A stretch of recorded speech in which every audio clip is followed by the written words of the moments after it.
Hello everyone. Marathon. Foundation, CA Foundation Business Laws ka marathon. I am starting today. Okay. The purpose of marathon is to do peacefully detailed revision. ये वाली marathon rushed नहीं होगी, sprint नहीं है। Sprint होता है दौड़ के जल्दी 100 मीटर कवर करो। ये मैराथन है, मैं धीरे धीरे पढ़ाऊंगा, मैं सब कुछ बताऊंगा, रिवाइज कराऊंगा। इस मैराथन से तुम्हारा कॉन्फिडेंस लेवल लॉ में बहुत जोर का ऊपर उठेगा। एग्जाम के पहले हर स्टूडेंट को कम से कम भी 2 बार रिवीजन करना चाहिए। तो वो रिवीजन स्टूडेंट को बहुत अपने आप करते हैं तो बहुत दिक्कत लगता है। तो अगर मैं करा दूंगा एक बार लॉ का मैराथन, तो तुमको फुल कॉन्फिडेंस आ जाएगा, फुल सिलेबस पे, सातों चैप्टर्स पे। उसके बाद तुम अपने आप रिवाइज करो, कोई दिक्कत नहीं है, तुमको इजी लगेगा, तुमको टफ नहीं लगेगा। तो मैराथन को बड़ी सीरियसली लेना, ध्यान से हर एक बात को सुनना। पहले एक बार पेपर पैटर्न डिस्कस कर रहा हूँ, ठीक है। सारी बातें जो मैं बोलने जा रहा हूँ ये ऑब्वियसली मैंने रेगुलर क्लासेस में पढ़ाई है। Book, question bank, copy notes पूरा। मेरे ख्याल से कुछ 350 पेज के आसपास कॉपी नोट्स बने, लिखते लिखते जो भी है 385 और समथिंग लाइक दैट, ठीक है। तो यहाँ पर हमारा पर्पस क्या है? यहाँ पर हमारा पर्पस नोट्स बनाना नहीं है, वो बना चुके हम लोग। We have made entire subject copy notes and question bank. यहाँ मकसद है एक बार सर पूरे चैप्टर के सारे टॉपिक्स डिटेल में समझा दो, रिवाइज करा दो, ताकि मैं अप टू डेट महसूस करूं और फिर मैं बाद में वापस अपने आप खुद रिवाइज कर पाऊं। Okay, that is the purpose. तो it is going to be a very very concentrated marathon, मतलब जरा सा भी डाइल्यूशन नहीं होगा, फुल चीजें हम लोग पढ़ेंगे, ठीक है। इधर पेपर 100 मार्क का जो बिजनेस हाउस का पेपर है ना, ये फुल्ली रिटन पेपर है, descriptive multi choice question foundation में एकदम नहीं होते। देर आर 7 चैप्टर्स, चैप्टर 1 से लेके 7 तक 3 बड़े चैप्टर्स हैं। बड़े वाले कौन से हैं sir? Contract act, sale of goods act और पार्टनरशिप। बाकी जितने भी 4 चैप्टर्स है वो रिलेटिवली छोटे हैं। तो I want to start marathon from छोटे चैप्टर्स, कि एक बार गिनती में ज्यादा चैप्टर्स होने से कॉन्फिडेंस आता है, फिर we can go for the बड़ा chapters. How much is the weightage for exam? ठीक है, इनका वेटेज कुछ इस तरह से है। कॉन्ट्रैक्ट एक्ट 38 मार्क का आता है एग्जाम में, ठीक है, big one. Sale of goods act बड़ा है, 21 मार्क्स। पार्टनरशिप भी बड़ा है, मतलब सेल ऑफ गुड्स से छोटा है पर 20 marks. LLP 6 marks, companies act 21 marks, नेगो 14 marks and then IRF 6 marks. इस तरह से इनके क्वेश्चन नंबर भी वेल डिफाइंड है। मतलब मान लो पेपर ऐसा होता है देखने में, there are 6 questions each having 3 parts ABC, और एबीसी के भी अपने सब पार्ट होते हैं, रोमन 1 2 3 4, ठीक है। तो वैसा ही रहता है हमेशा। 1A contract act, 1B companies act, 1C partnership. तो यू इवन नो कि कौन सा क्वेश्चन नंबर किस चैप्टर पे बेस्ड होगा। इतना ज्यादा तो मतलब कभी आईसीए ने किया ही नहीं जो इस बार किया है तुम लोग के साथ। अच्छा काम है ये।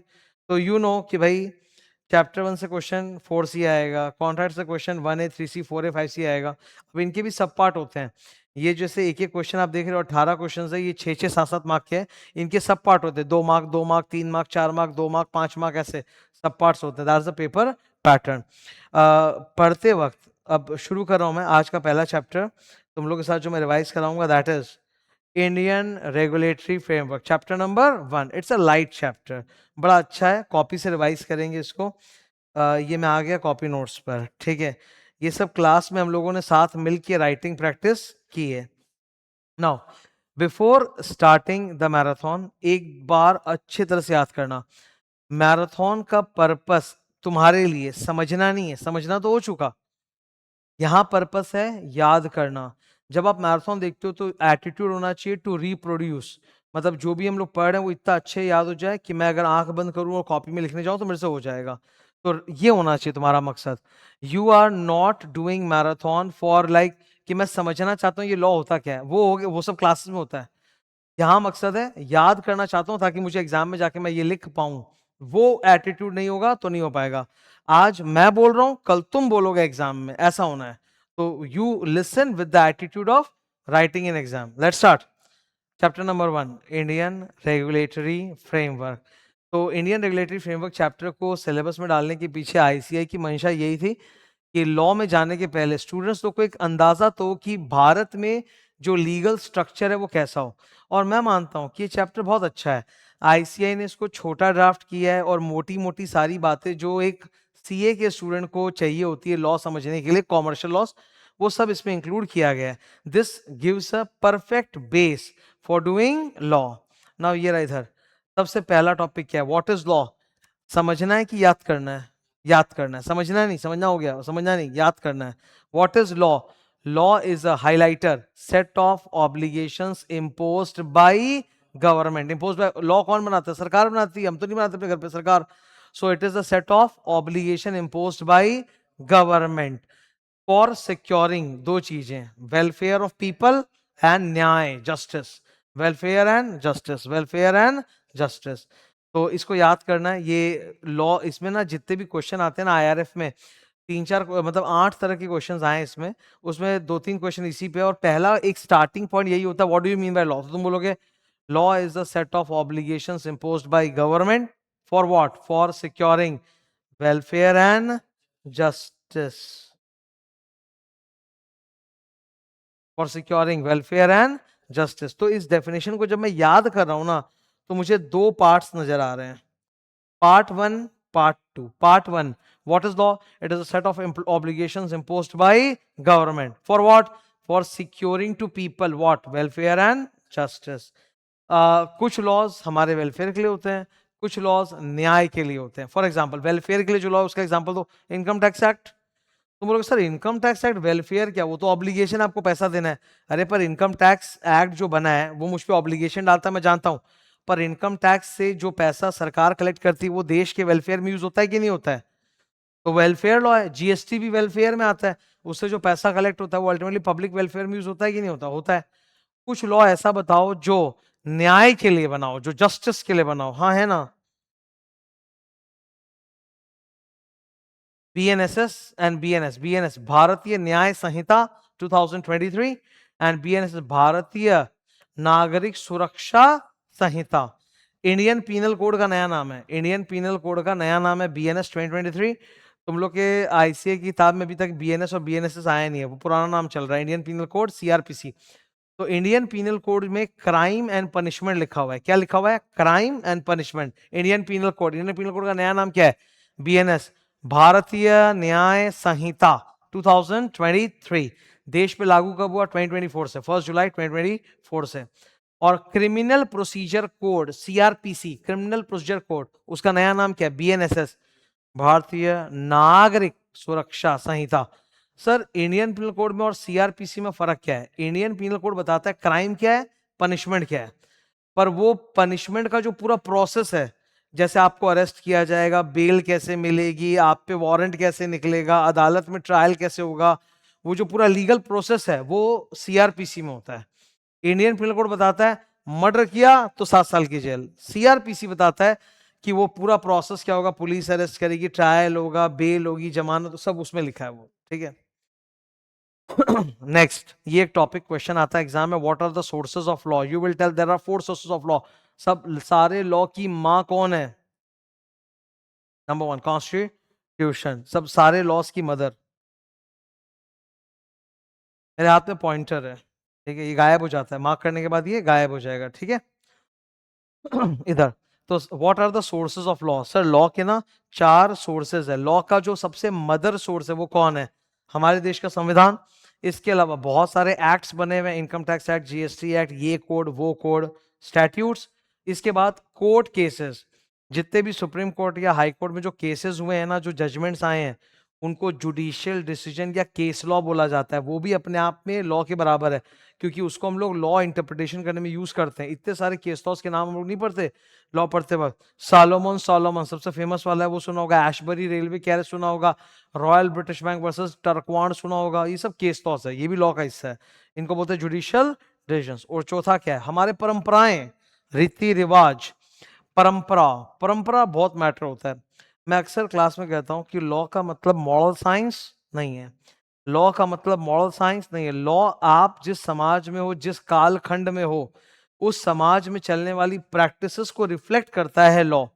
क्या समाज कांस्टेंट रहता है कि बदलता है? बदलता है। समाज के नियम, समाज के रीति रिवाज, कल्चर बदलते हैं। तो कानून भी कांस्टेंट नहीं रहता, कानून भी समय के साथ साथ क्या होता है? बदलते रहता है। ठीक है। तो हमारे देश की परंपराओं से हमारे लॉ बनेंगे। मैंने इसका एग्जाम्पल भी तुम लोग को दिया होगा। सोनोग्राफी की मशीन भारत में, सोनोग्राफी की मशीन 1992 में आई थी। और क्या होता है ना, जो अल्ट्रासाउंड सोनोग्राफी की मशीन होती है उससे प्रेग्नेंट महिला जो होती है 5-6 महीने बाद वो सोनोग्राफी में पता चल जाता है कि लड़का है कि लड़की है। तो इसका बहुत नाजायज फायदा उठाया जाएगा कि माता पिता कंट्रोल कर सकते हैं कि हमको कौन से जेंडर का बच्चा चाहिए, कौन सा नहीं चाहिए, अबॉर्शन करा लेंगे। तो 1992 में सोनोग्राफी की मशीन आई और 2 साल के अंदर ही भारत सरकार ने लॉ बना दिया, PCPNDT act 1994। PCPNDT act, pre conception and pre natal diagnostic techniques act 1994, ये कहता है कि सोनोग्राफी मशीन का इस्तेमाल बच्चे गर्भ में पलने वाले बच्चे का जेंडर पता करने के लिए यूज नहीं हो सकता। इसीलिए आप कहीं भी सोनोग्राफी की मशीन के आसपास जहाँ डायग्नोस्टिक सेंटर में जाते हो वहां लिखा हुआ रहता है, determination of sex of the foetus is a punishable offence and not practice here. 3 साल तक की जेल है। डॉक्टर के ऊपर भी है अगर वो बता देगा ऐसा जेंडर है कि नहीं है। तो समाज हमारा ऐसा, इसीलिए तो ऐसा लॉ बना। तो law also arises from, law का सोर्स, लॉ का एक बहुत बड़ा सोर्स समाज भी है। उधर लास्ट में क्या लिखा है, कस्टम। कस्टम का मतलब परंपराएं, परंपराएं। तो what are the four source of law, constitution, statute, judicial decisions and custom. ऊपर करूं मैं इसको। नेक्स्ट, सोर्स ऑफ लॉ वाली टॉपिक पे ही जब आप आंसर लिख रहे हो ना तो आपको समझाना पड़ेगा कि लॉ, थोड़ा थोड़ा बताना पड़ेगा इसके बारे में। Okay, who makes the law in India, elected representatives. सारे लॉ जन्म किससे लेते हैं, constitution. So constitution provides a framework for making laws. Constitution provides fundamental rights and duties. Constitution provides government का powers and duties. Number E, all the laws in India are interconnected system and they provide hybrid laws. अच्छा, law making power central government और state government में divided है। हमारे संविधान के अंदर last में 3 लिस्ट आती है, यूनियन लिस्ट। उसमें वो मैटर्स होते हैं जिसपे केंद्र सरकार, सेंट्रल गवर्नमेंट लॉ बनाएगी। स्टेट लिस्ट, इसमें वो मैटर्स होते हैं जिसपे स्टेट गवर्नमेंट लॉ बनाएगी। Third, कॉनकरेंट list. कॉनकरेंट मतलब दोनों कर सकते हैं, एक ऐसी लिस्ट ऑफ दोज मैटर्स जिसपे सेंट्रल गवर्नमेंट या स्टेट गवर्नमेंट दोनों लॉ बना सकते हैं। ठीक है, तो यही यहां पर बताया हुआ है, constitution divides the law making power between central government and state government. ये था पहला टॉपिक, पहला क्वेश्चन इससे बनता है। Next is your, next topic is process of making law. This is quite easy. सबसे पहले बिल बनता है। क्या बनता है, मैं एक नाम बोल रहा हूं, 15-20 मिनट बाद या आधे घंटे बाद वो नाम वापस आएगा। नाम सुन लो, एलडी, लेजिस्लेटिव डिपार्टमेंट। क्या बोला मैंने, एलडी, लेजिस्लेटिव डिपार्टमेंट। हमारे केंद्र सरकार में, सेंट्रल गवर्नमेंट में 53 मिनिस्ट्रीज है। सेंट्रल गवर्नमेंट में क्या है, 53 मिनिस्ट्री। एक मिनिस्ट्री तुम सब जानते हो, डिफेंस मिनिस्ट्री। डिफेंस मिनिस्ट्री मतलब आर्मी, एयरफोर्स, वो डिफेंस मिनिस्ट्री। एक आपने सुना होगा MCA, ministry of corporate affairs. एक होता है MLJ, ministry of law and justice. MLJ syllabus में, ministry of law and justice के अंदर एक डिपार्टमेंट है लेजिस्लेटिव डिपार्टमेंट। ये डिपार्टमेंट बिल ड्राफ्ट करता है। लॉ की लैंग्वेज हर कोई तो नहीं बना सकता ना। अगर हम लॉ बना रहे हैं तो लॉ की तो एक लैंग्वेज बनानी पड़ेगी प्रॉपर, एकदम लीगल स्टाइल में। तो वो ये ड्राफ्टिंग ऑफ लॉ कौन करता है, लेजिस्लेटिव डिपार्टमेंट। वो बिल बनाता है। व्हाट इज बिल, अगर एग्जाम में जस्ट ऐसे में पूछा व्हाट इज बिल, बोला व्हाट इज बिल, बिल बोलो। Proposed legislation. बिल मतलब proposed law, proposed law, proposed legislation. ठीक है, देखो लिखा हुआ था नंबर 1, पढ़ो। बिल, बिल इज अ, ये पॉइंटर है, bill is a proposed legislation. Bill के डायग्राम में भी मैंने लिख के दिया है। बिल क्या है, प्रपोज्ड लेजिस्लेशन। तो बिल पहले लोकसभा में जाता है, लोकसभा में पास होता है, फिर राज्यसभा, और फिर हमारे प्रेसिडेंट जी उसको साइन करते हैं। जैसे ही हमारे प्रेसिडेंट जी ने साइन किया, the bill becomes act, the bill becomes act. ठीक है, अब उसके बाद उसको देश पर लागू करना है, उसके लिए आता है एनओजी। एनओजी का फुल फॉर्म, ऑफिशियल गैजेट, मतलब दिखाया था ना भारत का राजपत्र, ऑफिशियल गैजेट। तो एक नोटिफिकेशन ऑफिशियल गैजेट आता है और फिर उसको देश के ऊपर लागू कर दिया जाता है। The act comes into force, मतलब वो इफेक्टिव हो गया देश पर। अभी थोड़ी देर पहले मैंने तुम लोगों को नाम नहीं लिया, बीएनएस। ये देखो, पता है बीएनएस का ईयर क्या है, और ये लागू कब हुआ था। 23 किस लिए बोल रहे हो फिर, क्योंकि 2023 में प्रेसिडेंट ने साइन किया था। समझ गए, एक्ट का जो ईयर होता है ना, ईयर से पता चलता है कि वो बना कब, प्रेसिडेंट ने साइन कब किया। तो 23 से क्योंकि प्रेसिडेंट ने साइन किया, और आया देश में कब, 24 से। यू गॉट दैट ना? ठीक है। अच्छा, जो इस डायग्राम में हमने पढ़ा, the process of making law, ये एग्जाम में क्वेश्चन की तरह आता है 6 मार्क का। तो वहां बोलता है व्हाट इज लॉ, तो तुम बोलोगे law is a set of obligation imposed by the government for securing welfare and justice. और फिर तुम बोलोगे प्रोसेस क्या है? सर ये प्रोसेस है। कितने स्टेप्स दिख रहे हैं आपको? 5। Number 1, bill is a proposed legislation. After debate, it is passed in Lok Sabha. After debate, it is passed in Raj Sabha. After passing by Lok Sabha and Raj Sabha, it receives the assent of, assent matlab swikriti, sign of president. The moment the president gives his or her assent, the bill becomes an act. उसके बाद it then comes into force through a notification in official gazette. इस पे question भी है, कर चुके हैं। Done. Next topic number 4, types of laws. ये बहुत ही ब्यूटीफुल है, एक बार ही पढ़ो तो चारों नाम। पहला 3 तो सीसीसी है, civil law, criminal law, common law, यही चल रहा है 3। और लास्ट क्या है? P, principles of natural justice. Principles of natural justice. अब एक एक करके पढ़ेंगे आराम से। अच्छा, इसमें से कोई भी टॉपिक मैं पढ़ाऊं ना, तो वो 2 से 3 मार्क का आएगा एग्जाम में, मैक्सिमम 3, नॉर्मली 2 मार्क का। अब जैसे फॉर एग्जांपल वो लोग आपको बोले please explain the types of law as given below, number 1 civil law, number 2 criminal law, number 3 principles of natural justice. 6 mark का क्वेश्चन। तो 6 मार्क का है, तो हमको कितने कितने का बोलना है? 2-2 मार्क का बोलना है। एक गलती मत करना, कई स्टूडेंट लोग बड़े कंजूस हो जाते हैं लिखते टाइम पे। 2 मार्क बोला है तो 2 बातें लिख के आऊंगा, 0 हो जाएगा तुम्हारा। तुमको जितना आता है तुम पूरा भड़ास निकालो, तुम मार्क्स समझ जाओ। तुमको 4 बात है, तुम 4 लिख के आओ। समझ में आ गया? ठीक है। सबसे पहले कौन सा पढ़ेंगे? Criminal law. क्रिमिनल लॉ मतलब आपने महाकांड किया है, कमर्शियल लेवल का नहीं, बड़ा वाला, मर्डर, थेफ्ट, स्टॉकिंग, किडनैपिंग, वैसा कुछ किया आपने, बड़े लेवल का। क्रिमिनल लॉ के ऊपर सब, क्रिमिनल लॉ में क्या क्या आता है? मेन सबसे पहले आता है इंडियन पिनल कोड, आईपीसी का नया नाम बोलो, बीएनएस, ये याद कर लो, भारतीय न्याय संहिता। और दूसरा कौन है? सीआरपीसी, क्रिमिनल प्रोसीजर कोड 1973, उसका नया नाम क्या है? बीएनएसएस, भारतीय नागरिक सुरक्षा संहिता 2023। ये दोनों है क्रिमिनल लॉ। अच्छा, इन दोनों में फर्क क्या है? सर जो इंडियन पीनल कोड है ना, वो बताता है क्राइम एंड पनिशमेंट। क्या बताता है वो? हाँ सॉरी, क्राइम एंड पनिशमेंट। और सीआरपीसी आपको वो जुडिशरी प्रोसेस समझाता है कि अरेस्ट होगा, बेल होगा, ट्रायल होगा। CRPC defines the exhaustive procedure for executing the punishment. Criminal law is a law relating to violations and public wrong, जैसे murder, theft, kidnapping, etc. assault मतलब पीट देना। सिविल लॉ ये सब नॉर्मली थोड़े से छोटे मोटे लेवल के झगड़े होते हैं, कमर्शियल डिस्प्यूट्स होते हैं। डेटर ने क्रेडिटर को पेमेंट नहीं किया, non payment of amount, breach of contract कर दिया, सू कर दो भाई, ये सब टाइप का है civil cases. It deals with disputes between individuals or organizations.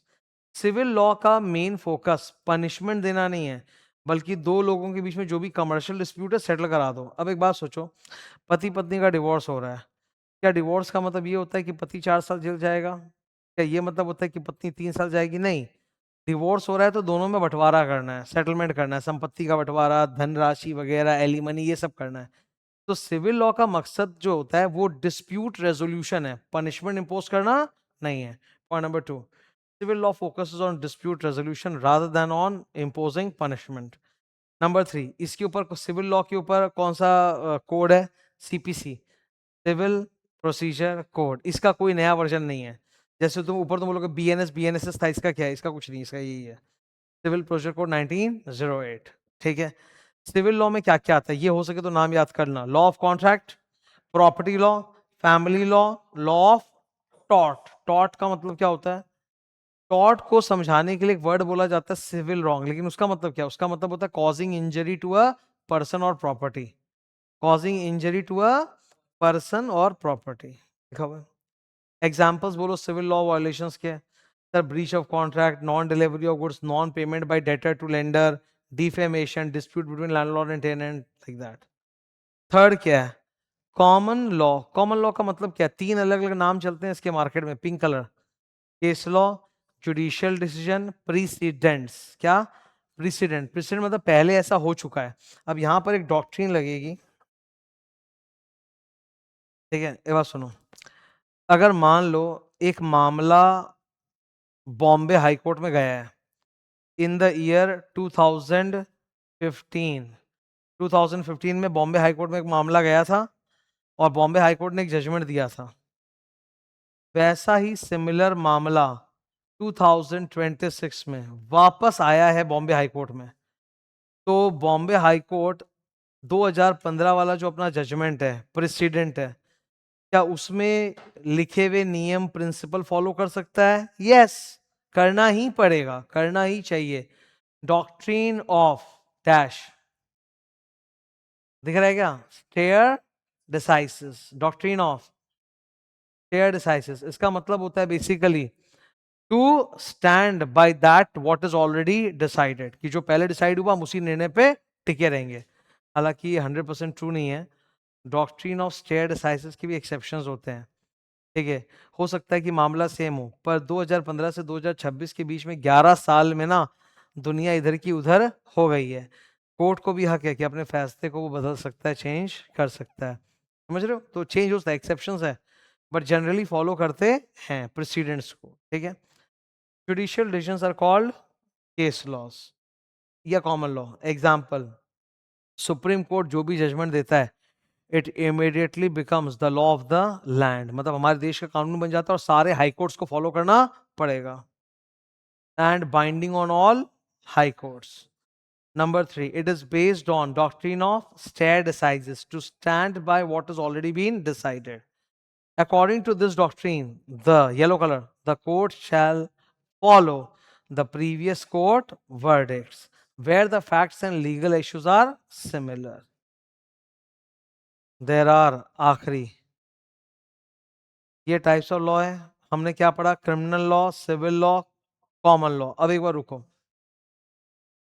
मैं आगे जाने के पहले बोलना चाहता हूं, ठीक है।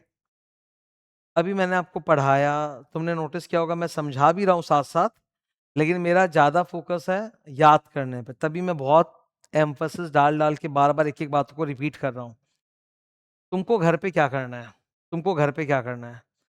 मैराथन हो गया, पढ़ लिया, उसके बाद किताब कॉपी जो भी है उठाओगे, वही टॉपिक पढ़ोगे और फिर ऐसे बंद और सोचोगे इसका आंसर क्या है। That is called recall. Recall करो। रिकॉल का मतलब मैं किताब अंदर फिर से सोचूंगा क्या क्या पढ़ा है। अब अगर मैं यहाँ पे किताब बंद किया और मैंने तुमको पूछा बताओ सिविल लॉ क्या है, तो you must be in a position to tell me 2-3 points. तुम बोलोगे sir civil law deals with civil disputes और ये 4 पार्ट में डिवाइडेड है, फैमिली लॉ, प्रॉपर्टी लॉ, ठीक है, ब्रीच ऑफ कॉन्ट्रैक्ट्स वाला केस हो गया, या law related to tort, tort मतलब civil law. Civil law is governed by civil procedure code 1908। और फिर यहाँ पे बोलो कि सिविल लॉज में कोर्ट का फोकस डिस्प्यूट रेजोल्यूशन में होता है, पनिशमेंट इंपोज करने पे नहीं होता। Civil law basically deals with disputes arising among individuals और ऑर्गेनाइजेशन। और फिर सिविल मैटर्स का कुछ एग्जांपल दो। Breach of contract, non delivery of goods, non payment by debtor to lender, defamation, dispute between landlord and tenant, ऐसे। अब मैं तो टीचर हूं तो मेरी याददाश्त इस मामले में बहुत जबरदस्त है, मैंने सारी बातें बोल दी, पर तुमको सारी बात नहीं भी बोल पा रहे हो, तुम 3-4 बोल पा रहे हो, गुड, 5 में से 3-4 बात तो बोलो कम से कम, तब फायदा है, वरना कोई फायदा नहीं है। तो रिकॉल करो, बंद करो और सोचो आंसर क्या है, तब फायदा होगा, वरना फायदा नहीं होगा। खाली सुन लिए समझ लिए तो लिख नहीं पाओगे, मैं क्लियर बोल रहा हूँ, ठीक है। ये सब तुम लोगों ने हाथ से लिखा है कॉपी में क्लास में, तो तुम्हारा रिटन प्रैक्टिस हो चुका, अब तुमको लर्निंग करना है। क्या है मेरे सामने? 2 प्रिंसिपल्स ऑफ नेचुरल जस्टिस। पहला, नेमो जुडेक्स इन कॉजा सुआ, rule against bias, no one should be made a जज इन हिज ओन कॉज। चोर ही अगर अपनी जजमेंट खुद देगा तो वो अपने बारे में तो सही बोल नहीं पाएगा। तो इसका मैंने एक एग्जांपल बनाया था क्लास में, कि मान लो कोर्ट में केस आता है जिसमें जज का भांजा इन्वॉल्व है, तो जज को वो केस सुनना चाहिए कि हट जाना चाहिए? रेक्यूज हिमसेल्फ, रेक्यूज मतलब आप उस केस के हट जाओ, कोई और जज को आने दो, ठीक है। और दूसरा क्या? ऑडी अल्टरम पार्टम, मत ऑडी मतलब audio hearing, every party must be given a chance of fair hearing, कि आपका पक्ष भी हम सुनेंगे। नेक्स्ट, गवर्नमेंट के कितने हिस्से होते हैं? गवर्नमेंट को हम 3 हिस्सों में तोड़ सकते हैं, हम लोग बोलते हैं 3 विंग्स ऑफ गवर्नमेंट। लेजिस्लेटिव क्या करता है? Makes law. एग्जीक्यूटिव क्या करता है? एनफोर्सेस लॉ। जुडिशरी क्या करता है? Justice for all. Now legislative का काम कौन करता है? केंद्र में पार्लियामेंट, स्टेट के अंदर legislative assembly.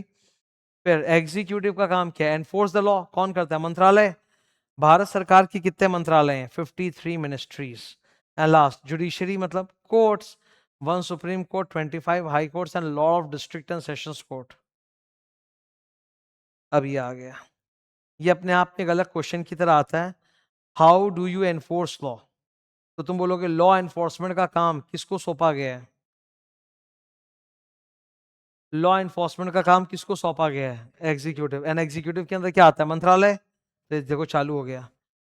Executive is responsible for enforcing the law. Central loss को सेंट्रल गवर्नमेंट करेगा, स्टेट लॉस को स्टेट गवर्नमेंट करेगा। और लॉ को एनफोर्स करने के लिए सरकार ने क्या बना रखे हैं? मंत्रालय। हाउ मेनी मंत्रालय आर देयर? 53। हमारे सिलेबस में 4 मंत्रालयों का नाम है जो मैं डिटेल में पढ़ाऊंगा। चौथा, इन मंत्रालयों को संभालता कौन है? 1 2 3। एक मिनिस्टर। दूसरा जूनियर मिनिस्टर, उसको बोलते हैं minister of state. Minister of state का मतलब स्टेट गवर्नमेंट का मिनिस्टर नहीं होता, इट मींस जूनियर मिनिस्टर। मैंने दिखाया था ना एमसी के साइट पे।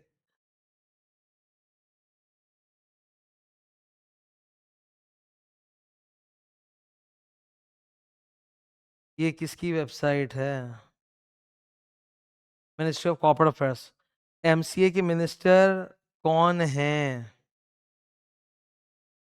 ये मिनिस्टर हैं, इनके नाम के नीचे देखो क्या लिखा है लास्ट में। मिनिस्टर श्रीमती निर्मला सीतारमन। और उनके नीचे कौन है? जूनियर मिनिस्टर हर्ष मल्होत्रा जी का नाम क्या लिखा है नीचे पढ़ो? Minister of state. Minister of state में स्टूडेंट लोग सोचते हैं स्टेट गवर्नमेंट का। अरे नहीं भाई, एमसीए की वेबसाइट सेंट्रल गवर्नमेंट की है। तो मिनिस्टर ऑफ स्टेट का मतलब होता है जूनियर मिनिस्टर। और इन दोनों के नीचे बहुत सारे आईएएस ऑफिसर्स होंगे जो संभाल रहे होंगे, आईएएस ऑफिसर। अब क्योंकि मैंने मैंने तुम लोग को कौन सा मंत्रालय दिखाया है अभी, तो एमसीए के अंदर पता है कौन सा वाला आईएएस ऑफिसर होता है? यूपीएससी एग्जाम सुने हो? यूपीएससी तो एग्जाम है, ऑफिसर का नाम नहीं है। यूपीएससी का full form union public service commission. और एसएससी का बता सकते हो? Very good, state service commission. जितने लोग भी यूपीएससी एग्जाम की तैयारी करते हैं ना, वो यूपीएससी के साथ एसएससी की तैयारी भी करते हैं। यूपीएससी निकला नहीं तो एसएससी जिंदाबाद। समझ रहे हो आप? ओके, आईएएस आईपीएस सुने हो? ऐसे बहुत सारे होते हैं। एमसीए में कौन सा होता है? एमसीए में काम करने वाला जो ऑफिसर लोग हैं वो आईएएस आईपीएस कैटेगरी का है, पर एग्जैक्ट नाम क्या है? हाँ, वो तो मिनिस्ट्री ऑफ फाइनेंस में होता है, Indian revenue service tax officer. ICLS. मुझे कैसे पता? क्योंकि ये कॉपी में लिखा है, मैंने पढ़ाया था, इसीलिए तो रिवीजन कर रहे हैं हम लोग। आईसीएलएस इंडियन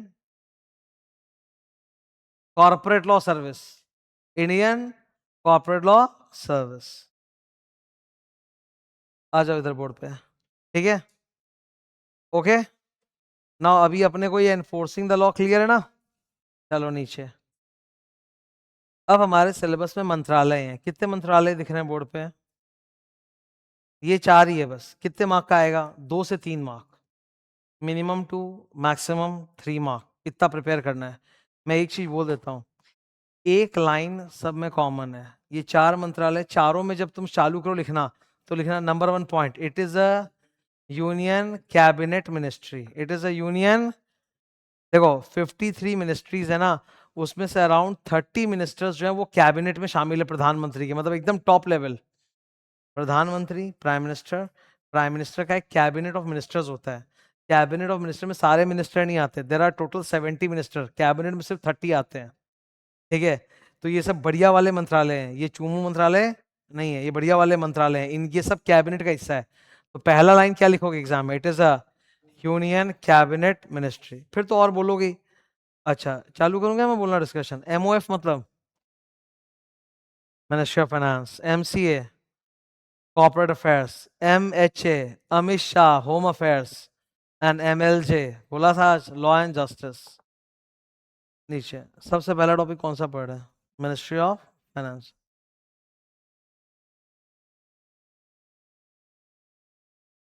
ओके, डिस्कशन कर रहा हूँ।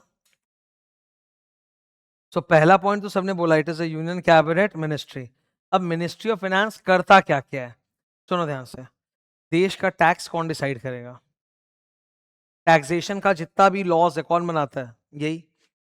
Financial institutions, banks and NBFCs, यानी मनी मार्केट, कौन रेगुलेट करता है? Minister of finance. Stock market कौन रेगुलेट करता है? बजट कौन बनाता है? Minister of finance. Nirmala ji तो बजट बनाती है, बजट, ठीक है। तो इनका काम समझो क्या है, deals with taxation, financial legislation, जितने भी फाइनेंस लॉज है वो यही बनाएंगे। Finance laws, finance bill, budget कौन यही बनाते हैं। फाइनेंशियल इंस्टीट्यूशन, स्टॉक मार्केट को यही रेगुलेट करेंगे। सेंटर और स्टेट का पूरा फाइनेंस कौन संभालेगा? ये। और बजट, ये budget is their main job, one of the main job. Budget में दो चीजें होती है, क्या आएगा क्या जाएगा। आएगा उसको बोलते हैं रेवेन्यू, मतलब टैक्सेस, टैक्स रेट्स, रेवेन्यू। जाएगा मतलब खर्चा। इस साल भारत सरकार एजुकेशन पे कितना खर्च करेगी, डिफेंस पे कितना खर्च करेगी, रेलवे पे कितना खर्च करेगी, इत्यादि। बजट एलोकेशन मतलब जो पैसा आएगा कहाँ कहाँ खर्च करेंगे, ठीक है। ये है मिनिस्ट्री ऑफ फाइनेंस। आगे मूव ऑन करने के पहले मैं चाहता हूँ ये 6 रेड कलर याद कर लो। Taxation, financial legislation, financial institutions, capital market यानी stock market, finance of centre and state, and budget. ठीक है ना सबको? Next, MCA full form, minister of corporate affairs. पहला डायलॉग में वही बोलूंगा, it is a union cabinet ministry. अच्छा, एमसीए कौन कौन से लॉ संभालता है? 3 लॉ, नाम याद करो। Company law, LLP law, insolvency law. पूरा नाम बोलना है, मैं बोल सकता हूँ। कंपनीज एक्ट 2013, एलएलपी एक्ट 2008, और इंसॉल्वेंसी वाले का नाम क्या होता है? IBC, insolvency and bankruptcy code 2016। ठीक है, इन 3 लॉ को देखता है। It regulates all the business enterprises in India. और इसमें काम करने वाले जो यूपीएससी ऑफिसर्स हैं वो किस कार्डर के होते हैं? पढ़ो, आईसीएलएस, इंडियन, यही तो बोला था थोड़ी देर पहले, मैंने क्वेश्चन पूछा था, इंडियन कॉर्पोरेट लॉ सर्विस। फिर कौन है? MHA, ministry of home affairs. अब एक बार रुकना, ये थोड़ा याद करवाता हूँ। पहला डायलॉग तो सबको मालूम है, यूनियन कैबिनेट मिनिस्ट्री हटाओ। अभी आगे सुनो। Home affairs, foreign affairs. Home affairs गृह मंत्रालय, फॉरेन अफेयर्स विदेश मंत्रालय। विदेश मंत्रालय, फॉरेन अफेयर्स के लिए हमारे देश के मिनिस्टर कौन है? एस जयशंकर, है ना। गृह मंत्रालय, होम अफेयर्स के लिए कौन है? अमित शाह। होम अफेयर्स वाला जो मंत्री होता है वो बेसिकली भारत के अंदर सुख शांति संपत्ति वो मेंटेन करना है, लॉ एंड ऑर्डर मेंटेन करना है। भारत में गड़बड़ नहीं होना चाहिए। हमारे देश की आंतरिक सुरक्षा, इंटरनल सिक्योरिटी, ये मेंटेन करते हैं। अगर हमारे देश के अंदर कहीं भी सिविल वॉर हो जाए, सिविल वॉर का मतलब होता है नागरिक लोग ही सरकार से लड़ेंगे। नेपाल में हुआ था, बांग्लादेश में, बांग्लादेश का पता नहीं मेरे को, बांग्लादेश में भी हुआ था, हाँ उसमें भी हुआ था। नीचे वाला एक श्रीलंका, बस पाकिस्तान में होना बाकी है, वहां भी चल ही रहा ऑलमोस्ट। तुम लोग पता है कि नहीं पता है? 15 अगस्त हमारा बर्थडे, हमारा इंडिपेंडेंस डे। 14 अगस्त पाकिस्तान का इंडिपेंडेंस डे। 13 अगस्त बलूचिस्तान ने अपना इंडिपेंडेंस डे घोषित कर दिया, आज वही है, ठीक है। बलूचिस्तान पाकिस्तान से तो वो सिविल वॉर है। तो अब हम लोग क्या अपने देश में सिविल वॉर चाहते हैं? नहीं चाहते, नहीं चाहते, नहीं, इसमें सोच क्या रहा है, नहीं चाहते। तो अगर सिविल वॉर हो रहा है तो उसको रोकने का काम किसका? एस जयशंकर का कि अमित शाह का? अमित शाह। तो इंटरनल सिक्योरिटी देश के अंदर मेंटेन करना उनका काम है, और अभी वो बहुत लाइमलाइट में आ रखे हैं। उसका रीजन बताता हूँ क्या है। एक लॉ है, फाइनल में आता है, बड़ा मस्त लॉ है, इकरा, FCRA, फॉरेन कंट्री, तुम लोग देखोगे इंटरनेट में छाया हुआ है भी FCRA, foreign contribution regulation act. इसका मतलब है विदेशों से डोनेशन आता है, वो डोनेशन सिर्फ जेन्युइन एनजीओ को आ सकता है फॉर चैरिटी पर्पस। वो फॉरेन डोनेशन देश में अशांति फैलाने के लिए, रिलीजियस राइट्स कराने के लिए, धर्म का कुछ भी लड़ाई झगड़ा कराने के लिए यूज नहीं हो सकता।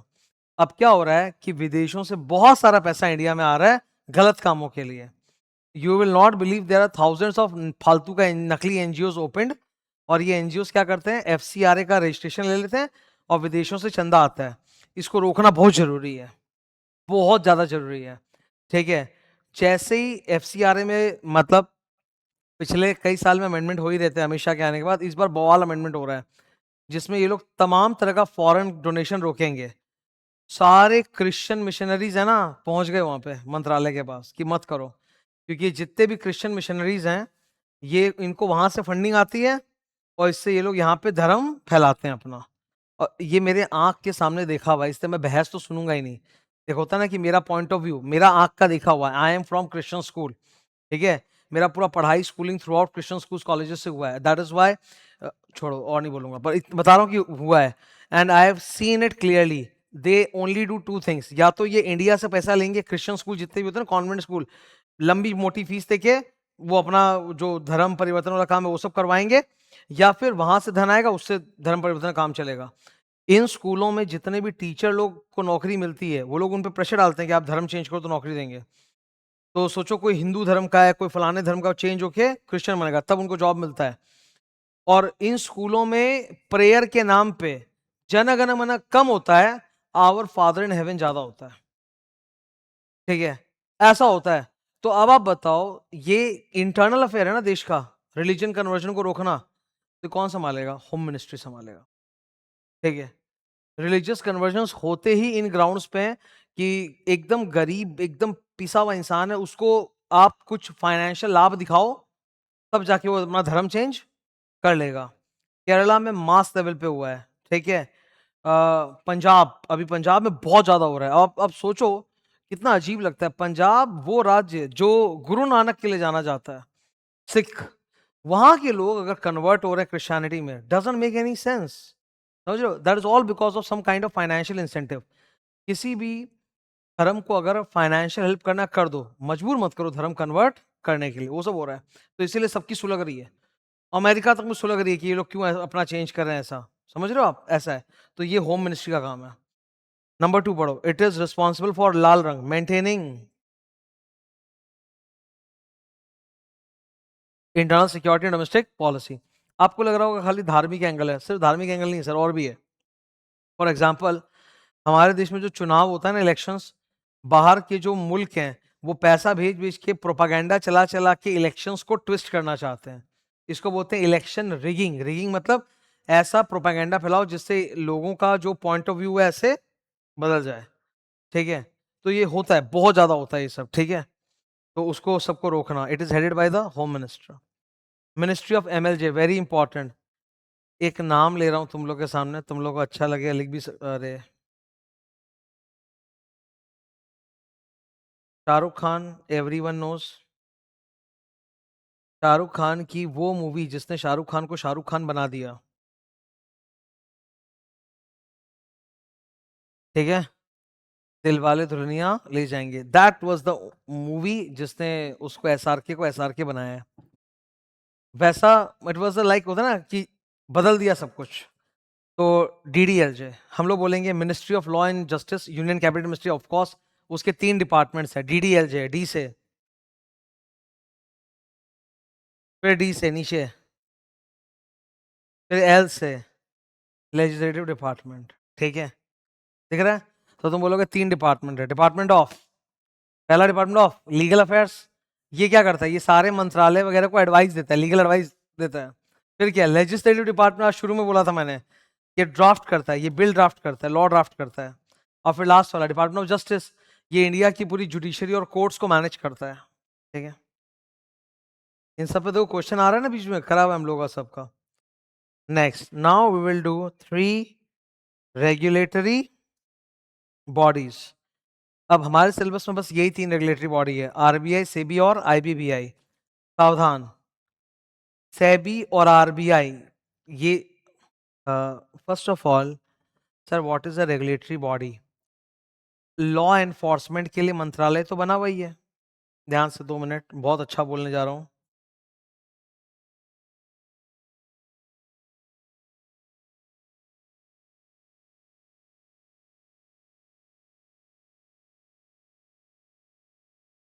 ध्यान सुना।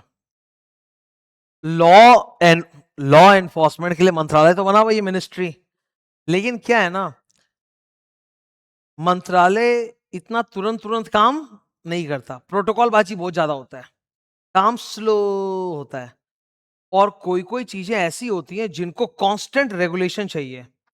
तो उसके लिए क्या होता है, एक ऑटोनॉमस रेगुलेटरी बॉडी का गठन किया जाता है। ऑटोनॉमस मतलब आपको स्वतंत्रता है, आप सरकार के हो पर आपको स्वतंत्रता है, जो करना करो, आपको मंत्रालय से बार बार बार बार बार बार बार बार पूछने की जरूरत नहीं है। तो ऐसा जो ऑटोनॉमस बॉडी बनता है उसको बोलते हैं रेगुलेटरी बॉडी। इट इज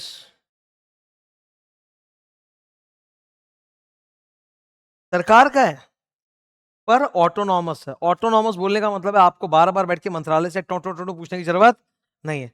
मैं आप सबको जानना चाहता हूँ एक बात, तुम लोग सब सीए स्टूडेंट हो, सीए की किताबें घर में उठा के देखना, लिखा हुआ रहता है institute of chart account of India, bracket में setup under an act of parliament, है ना। तो आईसीआई सरकार के अंदर बना है, आईसीआई एमसीए के कंट्रोल में आता है। Every regulatory body comes under control of some ministry. तो तीनों जो इंस्टीट्यूट है ना, सीए, सीएस और सीएम में, ये तीनों इंस्टीट्यूट कौन से मंत्रालय के कंट्रोल में आते हैं, एमसीए, एमसीए के कंट्रोल में, ठीक है। अब ध्यान सुनो, आईसीएआई जो मन चाहे जैसा मन चाहे वैसा आप लोग के साथ करता है। आप लोग कभी भी आईसीआई के बारे में जब सुनते हो तो सोचते हो क्या कि आईसीआई एमसीए का बच्चा है? नहीं, ऑटोनॉमस है।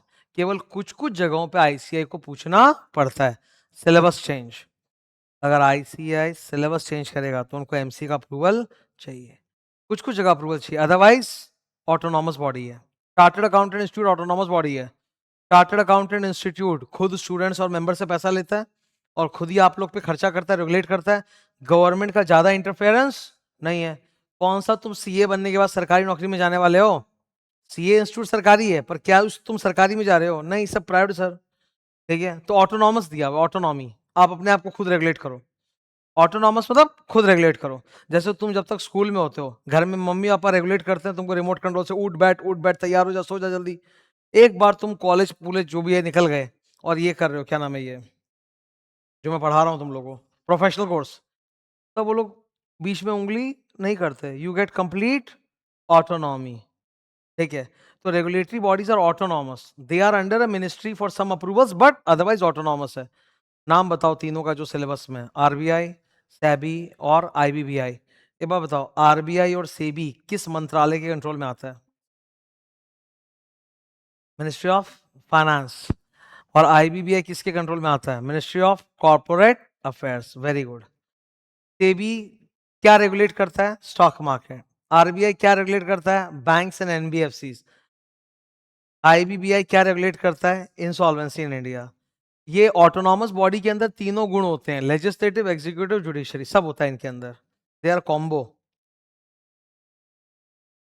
ऑटोनॉमस बॉडी में तीनों तत्व आपको मिलेंगे, लेजिस्लेटिव, ये लोग दमादम रूल रेगुलेशन बनाते हैं। ये आरबीआई और सेबी दुनिया भर के दमादम रेगुलेशन बनाते हैं, लॉ लॉ बनाने का पावर, एग्जीक्यूटिव एनफोर्स करने का पावर, और जुडिशरी ये लोग पेनल्टी भी डाल सकते हैं, जेल भी डाल सकते हैं, इनके पास वो पावर भी है, ठीक है। स्टॉक मार्केट में अगर कोई ब्रोकर, स्टॉक ब्रोकर समझते हो, stock broker, stock market, stock broker कोई कांड करेगा ना, सेबी ऐसे बम्बू लेके डाल देगा। सेबी के पास जेल भेजने का पावर है, पेनल्टी का पावर है। सर ये पावर तो जुडिशरी के पास होता है, तो हाँ है ना, सेबी के पास जुडिशरी पावर भी है, सेबी के पास लेजिस्लेटिव पावर भी है। दुनिया भर के सेबी ने रेगुलेशंस बना रखे, रूल रेगुलेशंस, और एग्जीक्यूटिव भी है, उनका अनुपालन करवाना।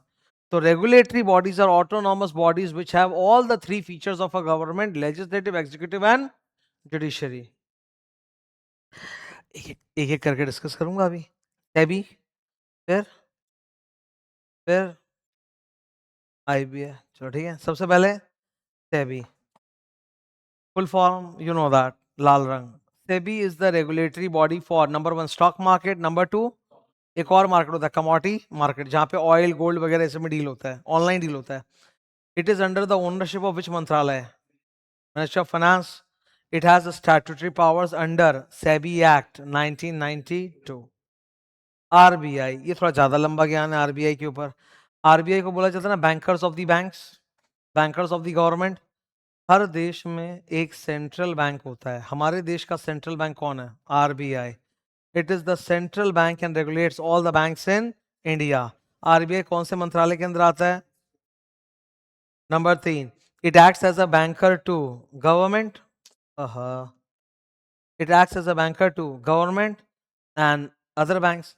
मैं जब इकोनॉमिक्स पढ़ता था ना, मतलब मेरे साथ एक बड़ा हैप्पी केस ये हुआ था कि मैं साइंस स्टूडेंट था, पर मेरे स्कूल में लमार्टनर एक स्कूल है, उसमें ऑप्शन होता है कि तुम 11-12 में ना साइंस के साथ बायोलॉजी या इकोनॉमिक्स में से कुछ एक ले सकता है। तो I had taken economics instead of biology. तो इकोनॉमिक्स में ये लाइन बहुत चलता है ना, बैंकर ऑफ बैंक्स, आरबीआई, ठीक है? बैंकर टू गवर्नमेंट, आरबीआई, ये इकोनॉमिक्स की लाइन है, जो इन्होंने यहाँ पे भी लॉ में चेप दी है। अच्छा, करेंसी मुद्रण का काम कौन करता है? इनका एक संस्थान है, आरबीआई ने का एक डिवीजन है, भारतीय भारतीय रिजर्व बैंक नोट मुद्रण। मुद्रण मतलब मिंटिंग ऑफ करेंसी, तो यही लोग करेंसी पूरे भारत में मिंट करके डिस्ट्रीब्यूट करते हैं थ्रू बैंक्स। आरबीआई नोट छाप के क्या गोजी में डाल देता है? क्या करता है? बैंकों को देता है, फिर बैंकों से जनता तक पहुंचता है। अच्छा, आरबीआई ने एक बॉडी कॉर्पोरेट बनाया, NPCI, national payment commission of India. सारा डिजिटल पेमेंट, यूपीआई पेमेंट इसी के भरोसे हो रहा है।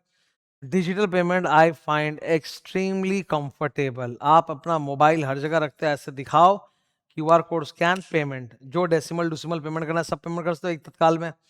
अब लेकिन भारत सरकार लालची हो गई है। बहुत दिन तक ये यूपीआई पेमेंट फ्री था, अब वो लोग बोलते हैं यूपीआई पेमेंट पे मर्चेंट या वेंडर पे थोड़ा सा चार्जेस डाल देंगे। बोले कस्टमर पे वो, छोड़ो मैं कॉल निकल जाएगा।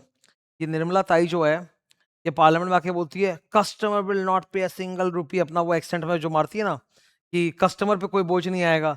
भाई कस्टमर का बोझ आएगा ही आएगा, बिकॉज आप वेंडर या मर्चेंट पे अगर यूपीआई ट्रांजेक्शन का बोझ डालोगे तो वो तो अपने प्राइस में जोड़ ही देगा ना, अंदर में दिखाएगा नहीं अलग से, और प्राइस जो भी होगा उसमें जोड़ दिया जाएगा।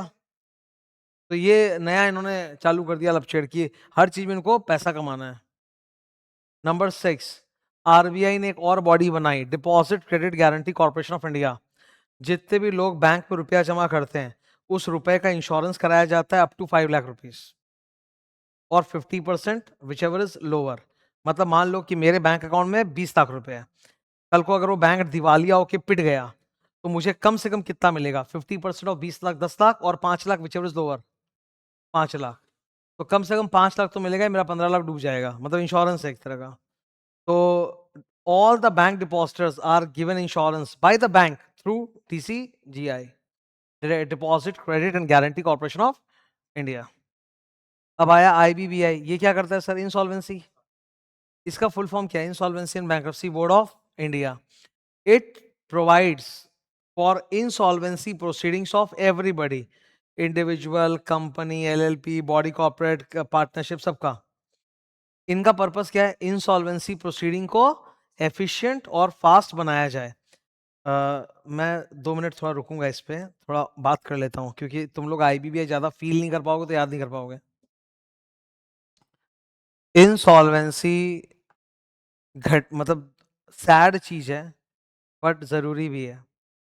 इंसान बिजनेस करता है और बिजनेस में नफा नुकसान सब होता है, किस्मत की बात होती है। 10 धंधों में से 8 लॉस में होते हैं, 2 चल रहे होते हैं।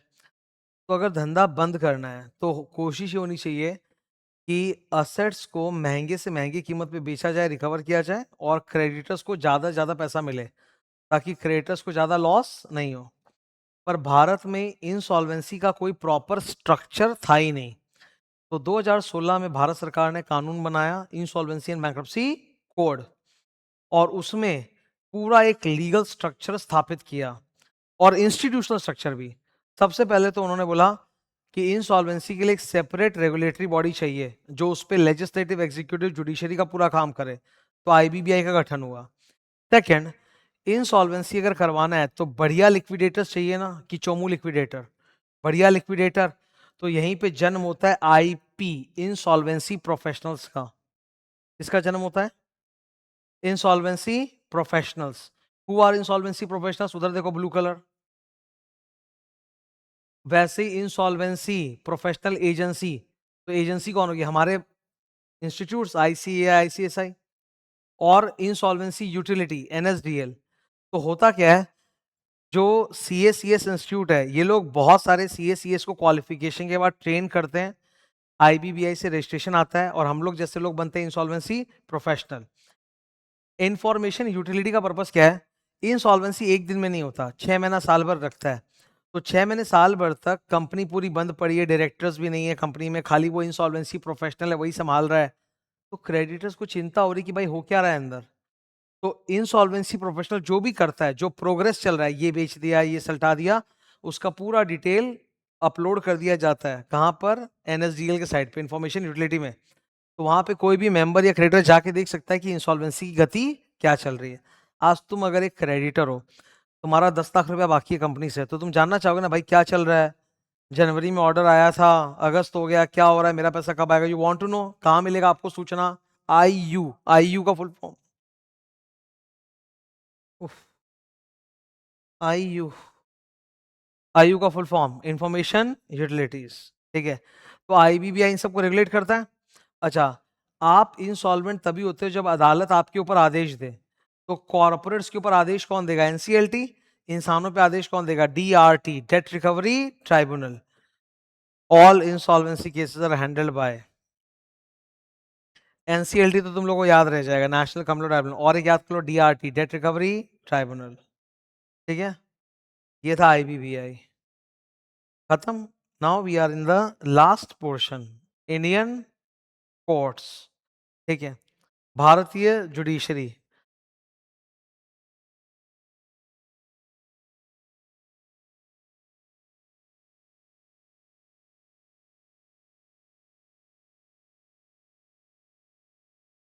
What are the three functions of Indian judiciary? FIR.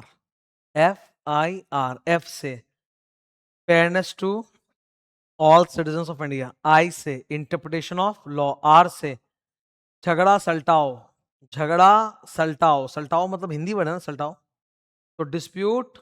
र से रेजोल्यूशन। FIR का full form fairness to all, जो हमारा संविधान देता है। इधर देखो, संविधान दिखाता हूँ। संविधान बहुत अच्छा लगता है पर हमारे सिलेबस में नहीं है। एक बार देखना, दिख रहा है? ये प्रियम्बल है, स्कूल में सिर्फ प्रियम्बल ही पढ़ाया जाता है। एक बार मैं यहाँ पे रुका हुआ हूँ,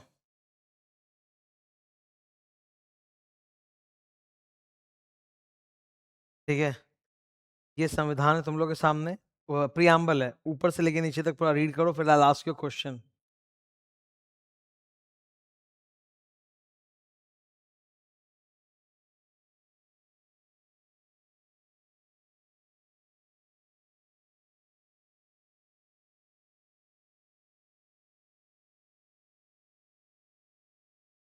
थोड़ा अच्छा क्वेश्चन पूछूंगा मैं। पढ़ लिया? पढ़ लिया? भारत संविधान हम नागरिकों को 4 चीजें देता है, इसमें से कौन सा फेयरनेस के ऊपर है? इक्वालिटी, इक्वालिटी आर्टिकल 14, संविधान में जो सेक्शन होते हैं उसको सेक्शन आर्टिकल बोलते हैं, आर्टिकल 14। और जस्टिस। तो दो चीजें, जस्टिस एंड इक्वालिटी। ये हम लोग को फेयरनेस, फेयर मतलब सबके साथ समान ट्रीटमेंट, ठीक है। तो जुडिशरी ये 3 काम करती है। अब इंडियन कोर्ट्स को आपने 4 हिस्सों में डिवाइड किया। ऑफ कोर्स पहला 2 नाम बच्चा बच्चा जानता है, सुप्रीम कोर्ट कितना है इंडिया में? कहाँ है? न्यू दिल्ली में होगा ऑफ कोर्स। फिर हाई कोर्ट्स कितने हैं इंडिया में? देख के 25। Almost every state and union territory has a high court, some states have a same high court. Third, district court का मतलब होता है हर डिस्ट्रिक्ट, हर जिले में एक कोर्ट होता है, डिस्ट्रिक्ट कोर्ट। वो जब सिविल केसेस देखता है तो उसको डिस्ट्रिक्ट कोर्ट बोलते हैं, वो जब क्रिमिनल केसेस देखता है तो उसको सेशन कोर्ट बोलते हैं, सेम होता है। और लास्ट, मेट्रोपॉलिटन मैजिस्ट्रेट। ये बंद हो चुका है पर सिलेबस में लिखा है, पढ़ाना पड़ेगा। ये केवल 4 शहरों में पाया जाता है, दिल्ली, कलकत्ता, बॉम्बे, मद्रास। इनमें होता है मेट्रोपॉलिटन मैजिस्ट्रेट, बाकी सब जगह होता है जेएम, जुडिशियल मैजिस्ट्रेट, मतलब जज जैसा। अब एक एक करके, अच्छा ये भी मैं प्रिपेयर कर रहा हूँ, तो कितने मार्क ले? 2-3 मार्क पर पीस, 2-3 मार्क करके, ठीक है। Number 1, supreme court, it is the apex मतलब टॉप कोर्ट ऑफ इंडिया। कब बना था? संविधान, संविधान हमारे देश में कब लागू हुआ था? 26 जनवरी 1950। Very good. नंबर 2, तो अच्छा मैं एक बात जानना चाहता हूँ, ये पता नहीं तुम लोग को who was the first president of India? Doctor Rajendra Prasad. एक चीज आदत सुन लो, कभी भी तुमसे सवाल पूछा जाए इंटरव्यू वगैरह में कहीं पे भी कि आपको बड़े लेवल के आदमी का नाम बताना है, प्रेसिडेंट प्राइम मिनिस्टर, तो भाई ऐसे फर्स्ट नेम से मत संबोधित करो, मेरा चाचा नहीं लगता है वो।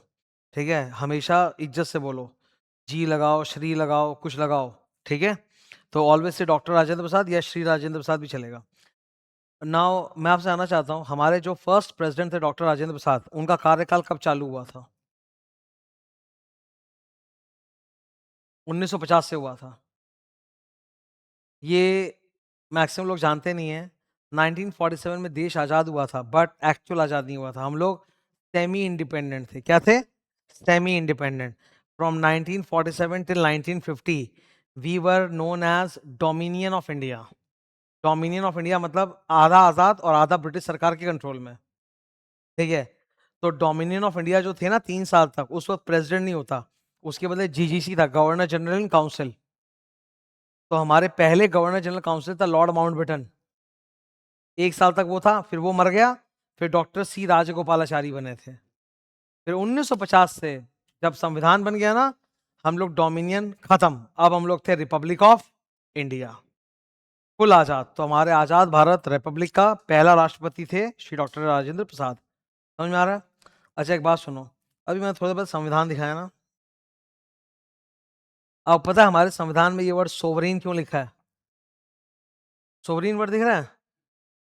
क्योंकि सर 3 साल तक हम आधे आजाद थे ब्रिटिश सरकार के नीचे, तो वो हमारे देश के राजकाज में इंटरफेयर कर सकती है। लेकिन 1950 से हम लोग क्या बन गए? The word sovereign means we are not under the control influence directly और indirectly of any foreign government. हम अब किसी भी 1950 से लेकर आज तक हम लोग किसी भी फॉरेन गवर्नमेंट के कंट्रोल में नहीं है। कोई भी फॉरेन गवर्नमेंट हमें हमारी पॉलिसीज नहीं बता सकता। हम लोग को जो लॉ बनाना है बनाएंगे। समझ रहे हो? That is the power of the word sovereign. कोई फॉरेन कंट्री, कोई फॉरेन शासक हमारे ऊपर इंटरफेयर, लेकिन 3 साल शुरू में तो किया था ना, 1947 से 1950। समझ में आ रहा है ये? ओके, एक एक वर्ड के ऊपर पोथी भर के ज्ञान है, पोथी पोथी भर के ज्ञान है। कैन यू टेल मी, मैं आज तुमसे पूछता हूँ एकदम hard, tell me the difference between democratic and republic. Democratic को हिंदी में बोलते हैं गणतंत्र, रिपब्लिक को बोलते हैं जनतंत्र। स्वतंत्र इंडिपेंडेंट को बोलते हैं भाई। रिपब्लिक का मतलब होता है गणतंत्र दिवस। रिपब्लिक बोलते हैं गणतंत्र, वो गणतंत्र है। और डेमोक्रेटिक को बोलते हैं जनतंत्र, जनता का तंत्र। दोनों वर्ड में फर्क क्या है? तुम बोलोगे government of the people, bye the people, for the people, वो तो डेमोक्रेटिक में होता है। तो रिपब्लिक वर्ड का मतलब क्या है? We are republic of India, इसका क्या मतलब है? मतलब बोलना मत by the people for the people, वो डेमोक्रेसी का होता है। रिपब्लिक का मतलब हमारा कोई राजा रानी नहीं है, या भारत का कोई राजा रानी है? वो अलग अलग रियासतों के थे, वो छोड़ो, अभी है भारत में जो टॉप आदमी है वो किसी वंश का निकला हुआ है क्या? टॉप आदमी कौन है भारत का? Draupadi Murmu ji, she is the president of India, she is the top person among the people. हमारे राजा रानी नहीं है, that is called republic. England, England आज भी डेमोक्रेसी है पर रिपब्लिक नहीं है, क्योंकि वहां राजा है ना, क्वीन मर गई एलिजाबेथ, तो किंग चार्ल्स उसका बेटा आ गया, तो बोलने के लिए राजा रानी है ना। हमारे यहाँ कोई राजा रानी नहीं है। वहां आज भी नेशनल एंथम में बैठ के राजा रानी का गीत गाया जाता है, salute to the king, salute to the queen. We don't bow to the king और queen, we bow to the Indian flag. Indian flag को बाउ करते हैं ना, वही तो होता है इंडिपेंडेंस में, वो पूरा फ्लैग होइस्टिंग। ठीक है, ये clear? Back to supreme court. Decisions of the point number 2, decisions of the Supreme Court are binding on all high courts. Supreme court का हेड जज कौन है? Chief justice of India. Supreme court में total right now 34 जजेस हैं, including chief justice of India. जब कोई बहुत ही संगीन मामला सुप्रीम कोर्ट के सामने आता है, तो जो जज लोग की बेंच बैठती है वो 7 जजेस की होती है, जिसमें बीच में होता है CJI, The principal bench of the Supreme Court consists of 7 judges, including CGI at the center. मैंने इसका एग्जांपल दिया था ना गे राइट्स को लेकर कि इंडिया में गे मैरिज अलाउड नहीं था, उसके ऊपर केस हुआ था वगैरह, तो पूरा 7 जजेस का बेंच बैठता है उस सब पे. High court, how many high courts are there in India?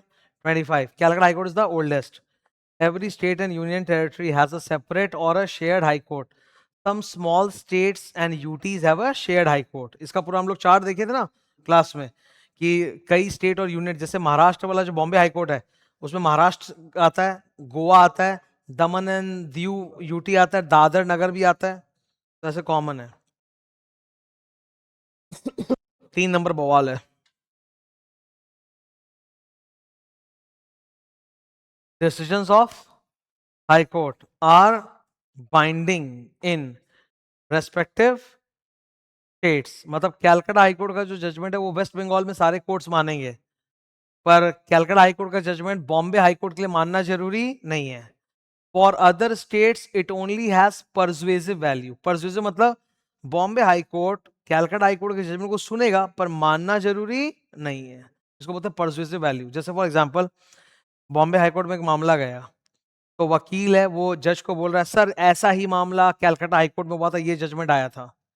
तो कैलकाटा हाई कोर्ट का जजमेंट बॉम्बे हाई कोर्ट के लिए मानना नेसेसरी है कि ओनली परसुएसिव है? सुनेंगे, देखेंगे क्या अच्छा है नहीं है ले लेंगे, पर फॉलो करना मैंडेटरी नहीं है. अगर आपके फंडामेंटल राइट्स को छीना जाए तो आप कौन से अदालत में जा सकते हो? हाई कोर्ट में रिट पिटीशन फाइल कर सकते हो.